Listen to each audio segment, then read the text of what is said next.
Development is no joke. We're learning as we go. Like you can have a huge appetite for risk, meaning you love the prospect and you're like bought into the idea. But then when you actually start to get into that, your tolerance for risk, I think you have to develop that. It's a muscle in and of itself as well. When we got under contract and like 2 days later getting a call from the pipeline company that we needed to negotiate easements with and getting a really huge quote that was really surprising. Welcome back to the Hybrid Real Estate Professional Podcast. Today's show is a very special one where we are revisiting an old mini-series that my wife Andrea and I started called the Ameen Coffee Chat. This was primarily meant to give an update on our development project of two 16-bedroom, 10,000 square foot assisted living homes in Houston, Texas. So we share an update on our project, some of what we've been working on in the background with our family and our foundation that we launched, and a couple other things with my Remote Real Estate Academy community. So without further ado, enjoy the episode. Hey everyone, thank you for joining us for the next Ameen Coffee Chat. It's been a really long time, so we've got lots of updates on Everwood, and then we'll also talk about some of the new stuff that we're doing now. But let's start with Everwood. Yeah, so our big ticket item for 2025 was designing, pre-construction phase, and launching Everwood Reserve, and getting to that point where we got shovels in the ground. And it's been a long year, that's for sure. Oh my gosh, yeah. So we got under contract at the end of January. I think it was January 31st. No, it was on our anniversary, January 27th. Oh, it was January 27th. Oh, cool. Cheers to that.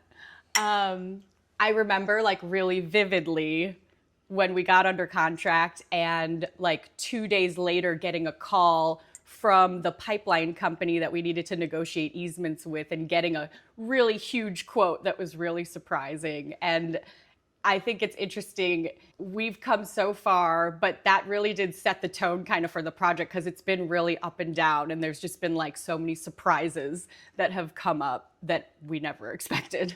Yeah. And for context, I mean, we're developing two 10,000 square foot ranch style mansions.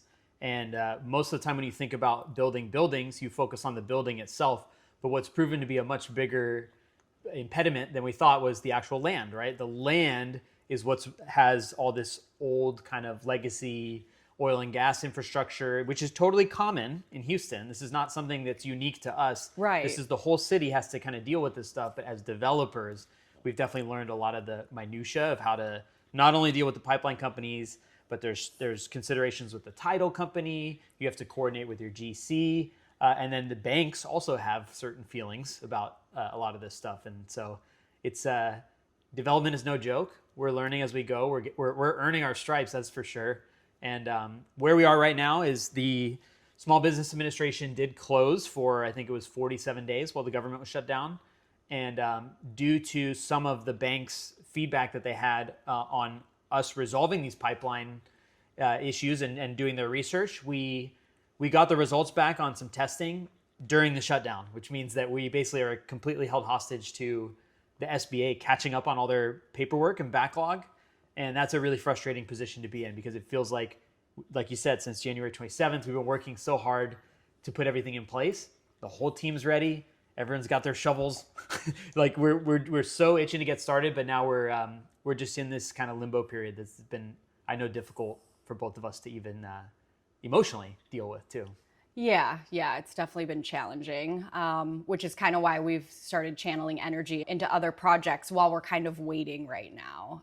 Yeah, it's kind of interesting. It's like started when we got under contract thinking about Tortuga and the pipelines, and now at the very end, that's kind of the last thing that we need to overcome. But you know, it's great that we have the SBA approval, and so the only thing that we're waiting on is just a legal opinion regarding, when we can start doing that work to get the well capped, and if we can do that before we close on the loan or after. And so, we know everything's going to go through. The big question now is just when. All this has really done is strengthen our resolve and our plan because it's forced us, okay, if the bank's concerned about something with the land, well, we go and research it. We talk to the environmental consultants. We talk to the pipeline company. We talk to our attorney, and we didn't find anything that was negative, right? We found, if anything, positive things reinforcing our belief that this land can be built upon safely. There's no risk. And so really, like you said, it's just down to the lawyers from the SBA that are going to review this coming to that same conclusion. We did everything in our power to guide that, and we know that when the shovels do hit the ground, we've got the plan we need. But the other, I think, good news with Everwood is that, it doesn't freeze us in our tracks from making progress in other areas. You've been building relationships the entire year of 2025 in Tomball and beyond. We had a goal setting retreat where we got together with our partner Joseph a couple weeks ago, and we in person, and we got to really sit down and dig into a lot of the metrics that are going to make Everwood successful. We had a better calibration on what each one of us can focus on and bring to the table to come out of the gate strong once we get there. And so we're not just sitting idly. We have a plan, and we're using this time. It's a very unique window where we actually have the space to think at a strategic level to actually come up with the plan. And so I think that's one good outcome, or making light out of a not so great situation. We're delayed, but we're not stopped in our tracks. Yeah, I mean, I do believe it's great to have more time to plan and prep. For me, it was really emotionally difficult because I got really stuck on the idea, we're going to close in fall. We're going to close in the fall. It'll be November at the latest. And, just having that in my mind and then seeing that it's not going to happen, that kind of dissonance that you have inside of you. So that was the biggest thing I had to get over. If I actually think about it logically and rationally, it gives us more time. And we have done a lot of really awesome work to prepare. And so, now I feel like we're at a really good place where we're just waiting. And now, like you had said, we're kind of focusing on other areas, and then other areas that can support the business too. Exactly what I was going to say next is all the stuff that we're working on that isn't directly under the Everwood label. What we've done this year that I've been really proud of for both of us is that we've kind of redesigned all the different things we're pursuing to fit into the same bucket. So we founded the Ameen Family Foundation, which is focused, we'll talk about that in a minute, but that's focused on seniors. Even the RAL room and the mastermind that we're in, leaning into that, going to events, going to conferences, it's all lined up to support what our core mission at Everwood too. And even some of the, we'll talk about my community as well. We're even realigning some of that to support training people on how to do similar things. So it's been kind of fun to redesign a little bit and make sure that we're not working on things that are completely disconnected from each other. They actually all tie together in a way that can add value to each one of them. It's kind of the best. It's you go to the garden and you water all the plants, and together they make the, what the actual unique DNA of that garden is. Yeah, it's the ecosystem. Yeah. Yes, totally. And we have, that's something that I have focused a lot on recently is the branding of our company ecosystem. And so, for those of you who may not know, we started AKA Living 7 years ago. Yeah. And so AKA Living started out as our company to manage our residential real estate properties. And at that point in time, we kind of envisioned ourselves as getting into residential real estate, and that would be our thing, and that would be our way to build wealth. But back then, when we were deciding on AKA and what to call the company, I had said I want it to be a little bit more broad in case we want to be able to build more things under that and really become kind of a family brand. Yeah. And this year is the first year that I really see that all coming together really tangibly. Yeah. So that's been really exciting and fun. So one thing that I have been doing for the branding of our companies is it's all rooted in elements of the earth and thinking about the symbolism of each of our companies and what they mean. So with Everwood Reserve, petrified wood is the symbol, and it really symbolizes longevity, legacy, strength, and that's what we want for our community. And then when we think about your coaching and your RIA company, that's fire, which is that spark and that action. Ameen Family Foundation is the stone, which is that true legacy, long-lasting legacy. And then AKA Living is the water, which kind of flows through all of those different elements. So I've had a lot of fun kind of putting that together. And well, I love the symbolism, and it's not necessarily apparent at first glance, but we are also creating a lot of these assets in real time. And Yeah. so like you have the concept figured out, that's what you just explained. And then over time, we'll be able to tie all these things together through our website. And we'll have various services we can offer both within senior care. And like you said, maybe some coaching and consulting, which I've already been doing for a couple of years, media, Really education, successful. things like that. And the nice thing about being able to open Everwood is that, you know, that's going to be the core business of our family, right? Like that's Definitely for the foreseeable future. yeah. And we know that by making that business successful, we will have the impact that we want to have. We will have all the, you know, financial security that we need to have for our goals. And it plays into a broader mission in general, which is to chip away at this very crippling shortage in senior housing across the country. The demand, like once you see the stats, you can't unsee them. And there really is not, it would be hard to build fast enough to meet the demand. And so even just our 32 beds to start and hopefully more to come is part of a bigger mission. Of course. So the fact that it can tie into all these other pillars that are important to us and we can build our own ecosystem around it, I think that has been very meaningful to us, albeit not without its share of challenges, because this year has also pushed us, you know, to the brink of our mental capacity for sure. And, you know, we still got the kids. We still prioritize time for family stuff in the middle of all this sprinting and chaotic time in our business. Yeah. And so I think for us, it's been a cool period to like personally recalibrate a little bit too. Yes, definitely. We were just talking about that yesterday. Like I myself have had kind of I don't know, like a little bit of a personal awakening in the past like week. Just like seeing everything settle, know exactly where we're at with Everwood, and then see, okay, now this is where I can kind of focus the next couple months.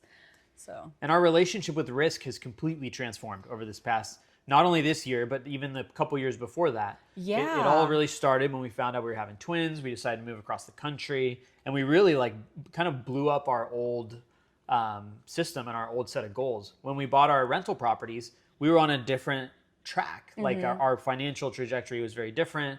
Our lifestyle was very different. Our ability to earn income and keep income was very different.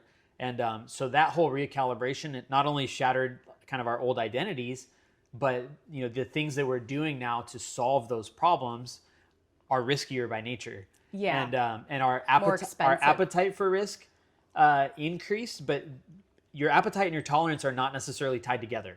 Like you can have a huge appetite for risk, meaning that like you love the prospect and you're like bought into the idea. But then when you actually start to get into that, your tolerance for risk, I think you have to develop that. It's a muscle in and of itself as well. Well, so when you were talking, it was making me think like, I think I don't actually have a big appetite for risk. I don't think that has grown, but my tolerance for risk has grown. So I think about like some of the stuff that's happened with the project, you know, has really, really put us in some crazy places mentally. Yeah. And, you know, if I think about what I'm able to withstand and tolerate today and like hearing like a certain piece of news, you know, and I maybe don't think it's as big of a problem as I would have like a year ago. But it takes time. No, I know exactly, but that's what I mean. I think I built up my tolerance. Yeah. I still don't think like I'm a very risky person really, which some people watching this might find that funny, knowing like what we're doing. Yeah. But we always take really calculated and strategic risks. And then I think sometimes in this project, because the scope changed and kind of, you know, we've been building as we're going and we're creating a really strong business that is rooted in the location and then, you know, connected to very specific variables that we need. So it's evolved to make it work. And so sometimes like the way that it's grown, we didn't expect it to be this big when we first came out. And so I think about that of like, I don't, you know, what would myself a year ago think about this project now? Well, and on that note, like it became big due to like uncovering more information as we went. We didn't come out saying, oh, we're going to build this exact two homes. That's what I mean. It grew over time. And that was a thing where we were already committed. We were already under contract. We had already started spending money. Like at some point you have to navigate, like the risk calculation changes Yes. in real time. Yes, exactly. And you don't have the benefit of making the original decision with the new information, because you Exactly. get the new information as you go. And I don't think there's a way around that. And it's the nature of these projects, really. And we've seen that happen with other folks that are doing the same thing that we're doing. There's so many variables at play. And as one shifts, then you need to shift more to like align. And that's why beating ourselves up over past decisions is really difficult, because I truly believe that we deliberated and calculated and reconciled our emotions and all that to the best of our ability with the information we had at the time that we made all those decisions. And it could be that 24 hours later, we got a new piece of information that made that decision look stupid. But like, that doesn't mean that we made a bad decision. No, I know. But that's really hard for me in my brain. I'm like really hard on myself. So I love to second guess what I did. And there's a lesson there too, right? Like, we're now business partners in addition to all the other ways in which we're partners in life. And we respond to different things in different ways. Yes. We communicate about different things in different ways. And that's been a discovery journey too. Yeah. We've become so much closer. We've learned so much about each other. We've fought more, but we've also come together more than ever. I think we've had some of the hardest conversations that we've ever had this year. Yeah. Like as a couple, because of this kind of like pressure. Like, we're growing through pressure right now, like forced growth. There's no option. We made a decision to take on a challenging project with a lot of different moving pieces that are going to depend heavily on our ability to execute. This is also a big difference between this project and our rental properties. Yeah. Where rental properties, I'm by no means going to say that it's easy, but it is simple, right? Like, you just need to pay attention to certain things, put the right people in place, have some type of systems. And like, it's not something that's going to require you to make a bunch of high consequence, high leverage decisions on a daily basis. Right. And so that's another kind of evolution of taking on a project like this, is like, okay, like we signed up for this responsibility. We're stewarding investor capital, which we take very seriously. We're growing into the identities of people that, we truly feel that we will not take that for granted and be able to deliver on the expectations that we set for our investors. And 2026 is going to be a bright year. I truly believe that. And Everwood is going to close. Yes. It's just a matter of we just when. need to know when. Yes. Very well said. So the foundation is one of the areas that we've been able to connect and kind of supplement the mission of Everwood, but in a different way. And we haven't really talked too much about it openly yet. I know. So I would love I think you are the architect of the vision behind the foundation. Yep. Maybe just give like a 101 of what it is, why you formed it, and like what we're going to get after in the early phase. Yes. Ameen Family Foundation, it's born out of our passion for senior care, our experiences with family members living with dementia, and seeing like the struggles, not only for individuals, but for the families that are caring for them. So this year, we founded and incorporated our organization. It is tax-exempt 501c3 organization.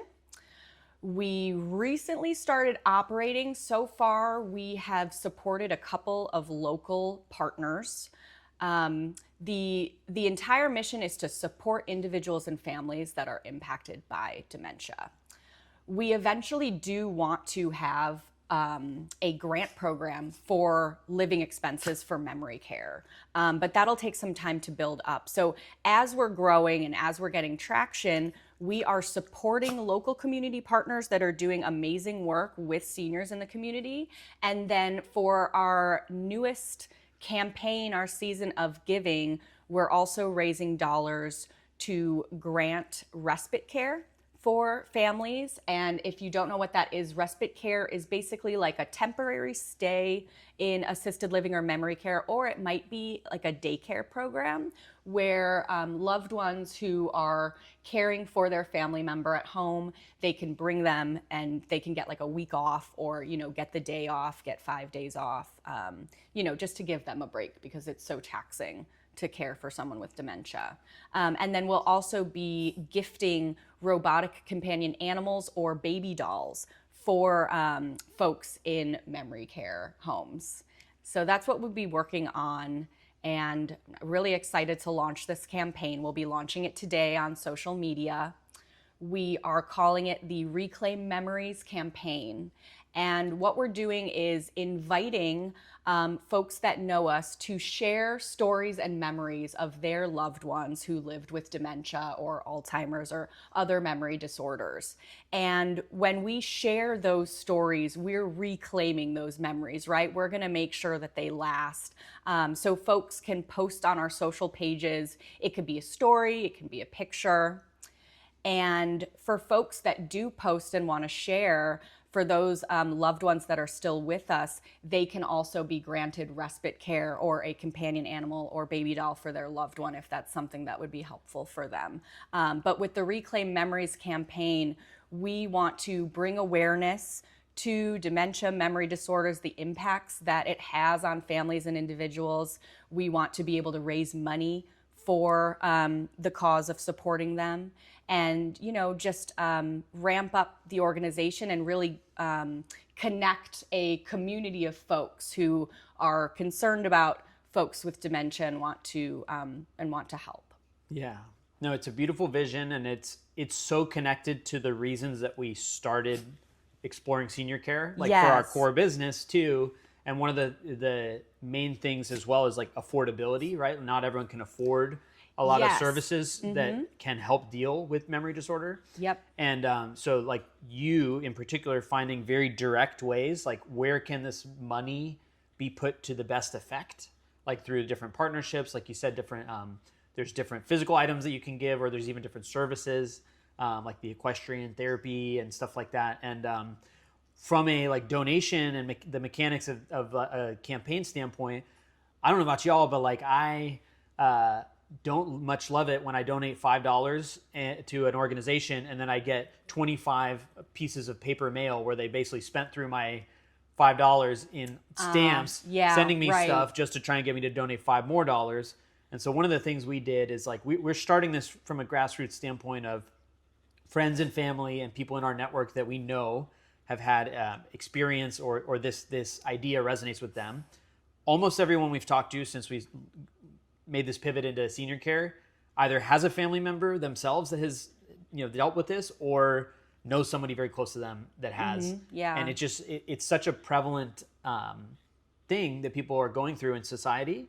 And so the mission really resonates, but what we want is we're going to match like up to the first $5,000 in donations ourselves. Just a straight dollar for dollar match. And above and beyond that, we're also going to cover all the administrative costs. So any overhead, if we do send mail in any way, shape, or form, that'll come from our donations, our pocket in a separate bucket. We want to have a lot of transparency. That's another thing that me as a past donor to organizations, if I made a $50 donation, I never see the trace through to like, where did that actually get deployed? And what was the impact of it? So this is something with the partnerships you've built, we'll be able to say like, hey, we made a $500 donation to this organization that was able to correlate to this service, and this is the impact it had. So I think that's a through line that we want to have as a kind of principle of our foundation, is the transparency of where the dollar starts and where it goes and what it does. Yes, thank you for mentioning that. That's a really important part of our operations, is that the Ameen family has committed to funding all of the overhead and administrative costs to run the organization. So any donations go directly to seniors in the community or directly to organizations that are serving them. We are serving folks all over the country.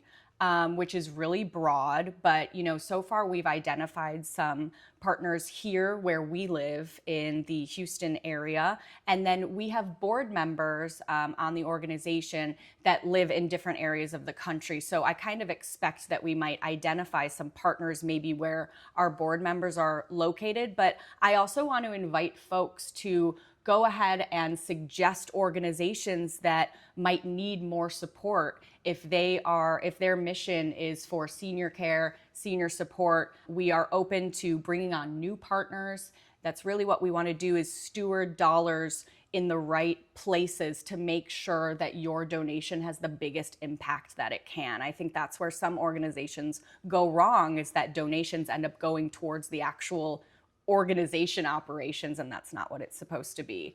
And eventually what I would love is to, if we get to a place where we could really fund the entire organization ourselves, that would be great, and really have a large, robust grant program.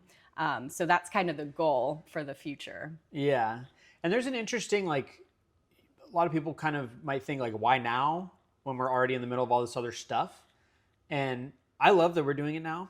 At first, I almost had a similar question or thought, right? And like, I know, especially at the time, at the beginning when we were founding it, it was like right when Everwood was also in a very high intensity period. But I do think both of us have like come to the conclusion that you could defer this forever, right? Like there's always a reason to wait, like, oh, I need more financial stability, security, et cetera. But this is what we want to do, and how we want to make an impact is through the business we're building. But we recognize that might not be accessible to everyone.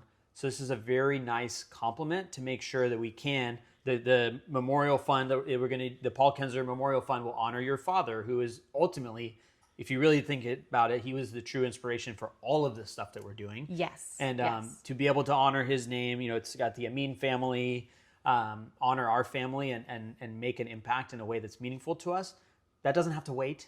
There are ways to do it, and we don't need to raise $1 million for this to be successful. Yeah. We can start at the ground level and build those relationships like you're building, and really be able to trace that impact. That's something that was very important to us, and we're glad we started now. Yeah, exactly. And so when we started building Everwood and I started going out into the community, that's when I really saw like how much need there is. We're building Everwood to serve a need.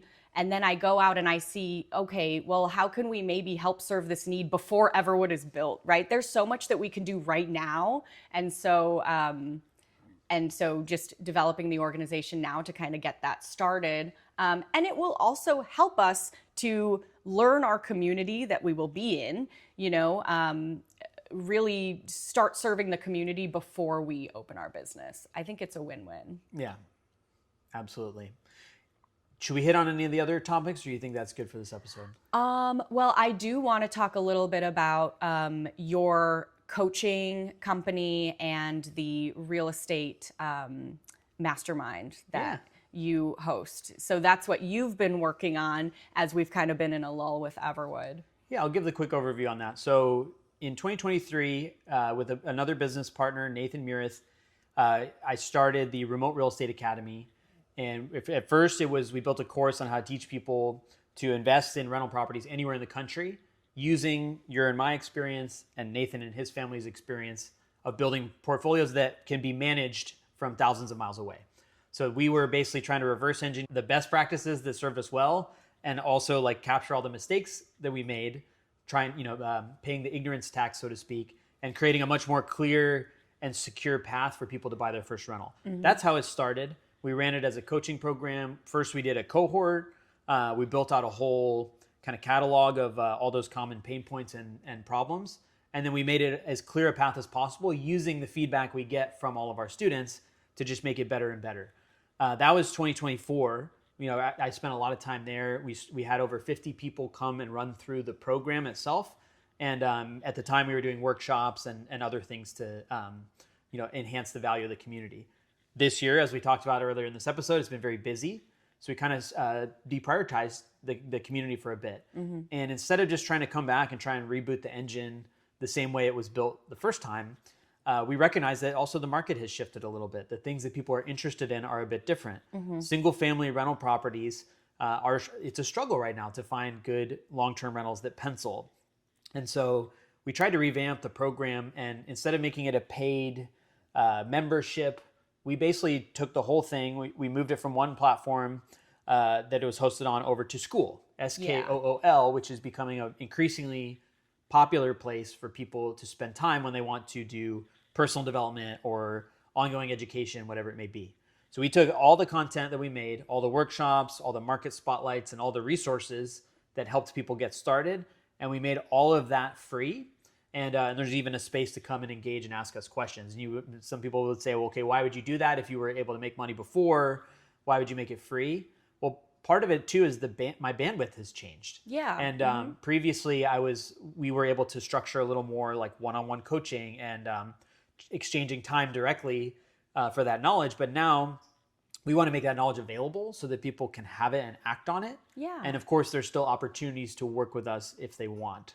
But we're also expanding some of the content. We have someone coming in to talk about investing in notes, which is a interesting, becoming more popular strategy. It's a different way to get exposure and benefits of real estate investing without having to buy rental properties, for example. We're going to keep doing market spotlights where we talk to an agent or a property manager in different markets and kind of pre-vet them, and they come and make the case for why investing in their market might make sense.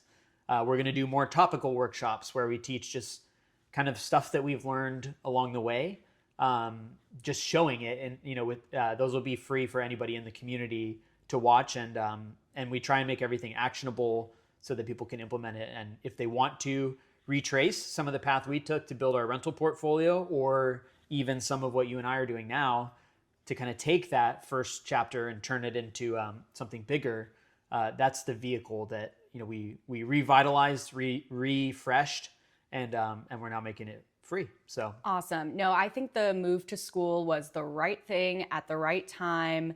It's going to grow, and it's like, why not give everyone access to the information? And then if they want to dig deeper, that's when they can engage with you and Nathan more fully and kind of dive deeper into that funnel. But I think that was a really great move. I've enjoyed getting on there and chatting with the group. And there's already like over 50 people in there, I think, right? Yeah, we crossed 60 this morning. Nice. Okay, good job. Cheers to that. You don't need hundreds of people in a community. Sometimes it can be overwhelming.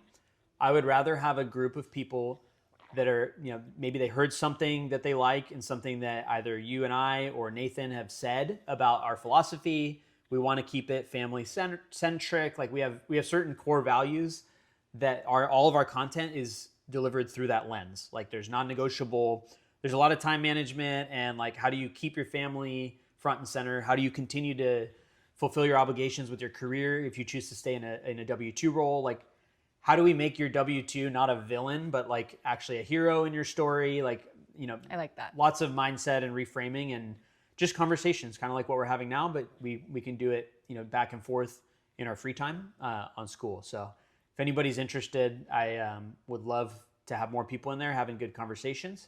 You can find it at aaronameen.com/Skool, Skool. Okay, cool. And then also, if you want to learn more about our foundation, it's ameenfamilyfoundation.org. Yeah. Do we need to tag anything else? Probably not. I don't know. We'll do a live hashtag. What is it? Reclaim the memories. Yes, reclaim the memories. Is it reclaim the memories or reclaim memories? Reclaim memories. Okay. Reclaim memories. We look forward to having everybody participate and sharing those stories. I'm looking forward to seeing everyone's memories. Yeah. Well, I think that was, the theme of this is that even though certain parts of the bigger picture with Everwood have hit their various administrative delays, we have not been sitting idly. There's been a lot of really great movement. We've been able to really enhance a lot of the partnerships we built, launch the Ameen Family Foundation, retool my community, and just do a few things that we believe will ultimately contribute to the greater good of what our family's mission is, which is becoming more and more clear by the day. Yeah. Awesome. Thank you guys so much. Cheers to that. Cheers to that.